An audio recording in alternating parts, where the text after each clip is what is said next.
Escucha este. Los haitianos no quieren respetar a nadie. Se equivocaron. Se equivocaron medio a medio. Nosotros, yo tengo amigos haitianos. Y hemos sido consecuentes. Somos los primeros en ayudarles. Somos los primeros en estar ahí. Pero se están pasando de la raya.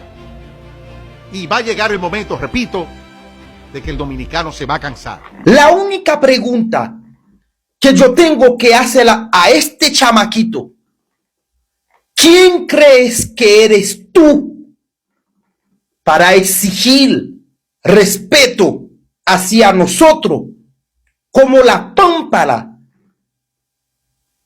Haití como la madre de la libertad? ¿Quién eres tú para exigir respeto a nosotros? ¿Qué hacen ustedes como pueblo?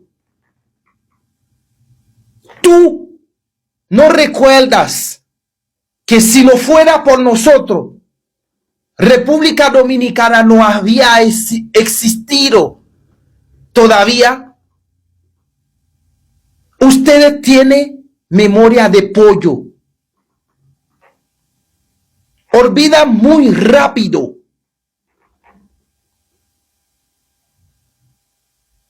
No le gusta escuchar la verdad.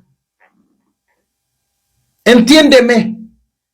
El que está equivocado eres tú, chamaco.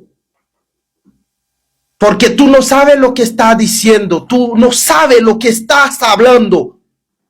¿De qué respeto que tú estás exigiendo a nosotros como haitianos hacia los dominicanos? ¿Qué hacen los dominicanos para merecer respeto? Respóndeme en este video. Y usted que está comentando en este video, no olvida, etiqueta a este chamaco, a este tipo, para que él me responde y me dice qué hacen los dominicanos para merecer respeto hacia los haitianos. Basta con tu charlatanes.